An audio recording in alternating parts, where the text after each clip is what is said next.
You've heard of the U-2, the American spy plane that flew so high the Soviets couldn't touch it. Until they shot one down in 1960, but we won't talk about that. But here's what you don't know. The Soviets built their own answer to the U-2, and almost nobody has ever heard of it. This is the M-55 Geophysica. I probably mispronounced that, but that's okay. But its story starts with not spies, but with balloons. In the 1950s and the 1960s, the United States was running a series of classified programs. The code names, such as Project Moby Dick, Project Skyhook, even Project Gene Tricks, involved launching high-altitude reconnaissance balloons from friendly territory, which would then travel the jet stream all the way across the Soviet Union and China. They would take pictures of military installations, and they would pretty much never be caught, and eventually would be recovered on the other side. The Soviets knew these balloons were here. The problem was they couldn't really reach them. These things were floating at extreme altitude, much higher than any conventional Soviet fighter could operate.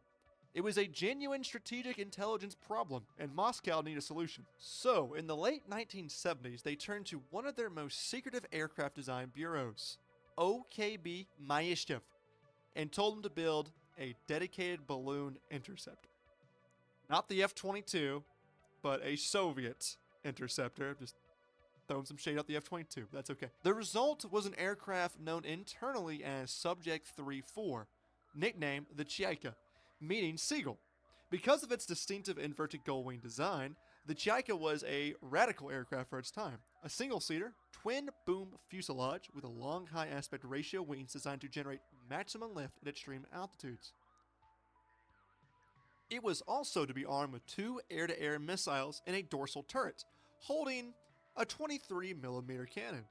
This had about 600 rounds in the gun. It was purpose-built for hunting balloons. The prototype was built in secret at the Kamertai helicopter plant in Bashkiria, but it never flew in a proper test. During taxi trials in December 1978, the prototype pilot briefly lifted the airplane off to avoid hitting some snowbanks, but the airplane struck a hillside because there was zero visibility and it was, well, destroyed. The program could have ended there, but in famous Soviet style, it evolved into something far more interesting. With the balloon threat eventually fading, thanks to the American spy satellites making the balloon programs less critical, the Chika's design was adapted into a reconnaissance and research aircraft instead. That aircraft was the M-17 Stratospira, which first flew on the 26th of May, 1982. This aircraft retained the twin-boom layout, but switched to a single Kolsev RD-3651 turbojet engine and a redesigned wing. NATO gave it a name, the Mystic A. The M-17 was no slouch. It set 12 FIA world records in its class, and on the 28th of March 1990, pilot Vladimir Arkhipchenko took off at an altitude of 21,000 meters. That's nearly 72,000 feet. It was also used for scientific research, including the studies of the ozone layer over the Antarctica in 1992. But that's boring. But the Soviets wanted more. They went back to the drawing board with this aircraft. The M-17 was replaced by a significantly upgraded aircraft, the M-55 Geophysica, which NATO designated the Mystic B. Really creative there. This aircraft first flew on the 16th of August, 1988. The M-55 was a major step forward.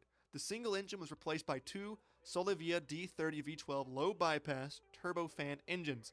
They were side-mounted. They produced over 20,000 pounds of thrust each.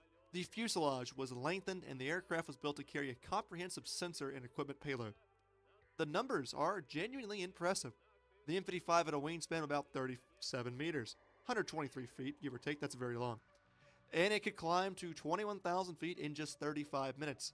The service ceiling is around 21,500 meters, which is about 70,000 feet. For comparison, commercial airliners fly about 35,000 feet, so that's pretty much twice. It can stay airborne for 6.5 hours at 17,000 meters, and its range is just under 5,000 kilometers. Its equipment bay can carry up to 1,500 kilograms of sensors and scientific equipment to, well, spy. Only 5 of these airplanes were ever built, though, including one 2-seat trainer variant called the M-55 UTS, which had a second cockpit behind the original. Despite the military origins of this airplane, the M55 went on to set about 15 FAI world records in its class. And as far as I can find, they actually all are still standing today. On the 21st of September, 1993, pilot Viktor Vaskov took one to a record altitude of 21,360 meters. That's over 70,000 feet for its weight class. While the numbers and the records do sound impressive, why have we never really heard of this plane? Why is it not as famous as the U-2? Well, this is where the story takes kind of an unexpected turn. After the Soviet Union collapsed in 1991, the military reconnaissance mission for the M55 kind of disappeared. But the aircraft found a new life as one of the most capable high-altitude science platforms in the world. Through the 1990s into the 2000s, the M55s flew kind of niche roles, mainly research missions over the Arctic. In 1996 and 1997, studying the stratosphere, similar missions were conducted over Antarctica in 1999. The European Science Agency used the plane for atmospheric research as well, measuring ozone depletion, aerosols, and stratospheric chemistry at altitudes no other airplane could reach at the time. So the U-2 Soviet equivalent is now only doing climate science. It's one of the more unusual second acts in aviation history. But the story doesn't end there. In fact, the story gets a lot crazier. It somehow becomes a space travel idea. In the late 2000s, the Russian concept launch vehicle, billed as a space tourism, similar kind of like Virgin Galactic's idea, where you could go up to space with a launch vehicle.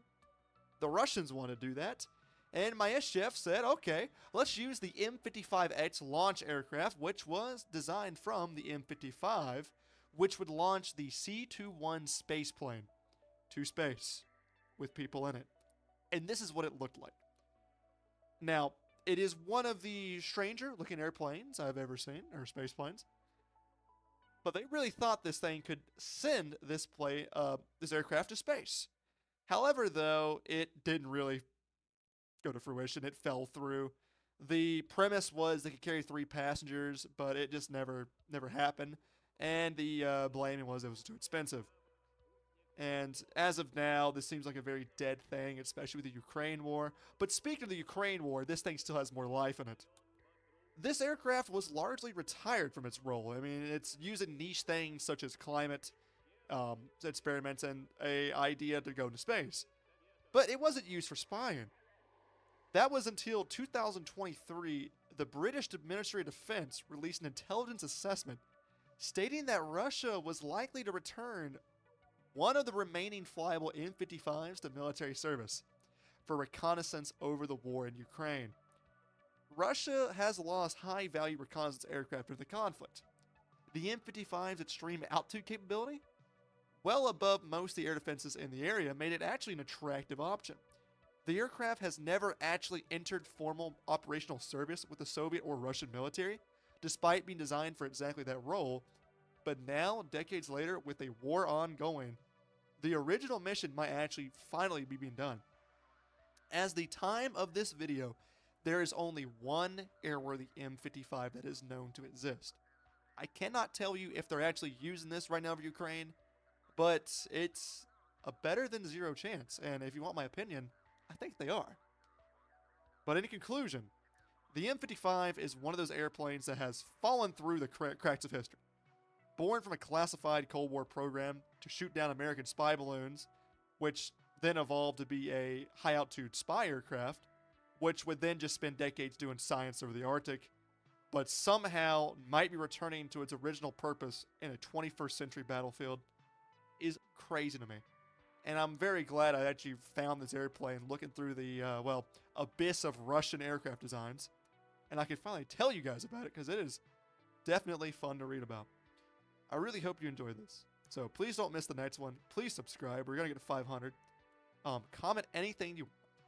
Comment what I should do next. Comment if you think I did something wrong. Comment what you liked. I replied to them all. I appreciate everything so much. Thank you for watching, and goodbye.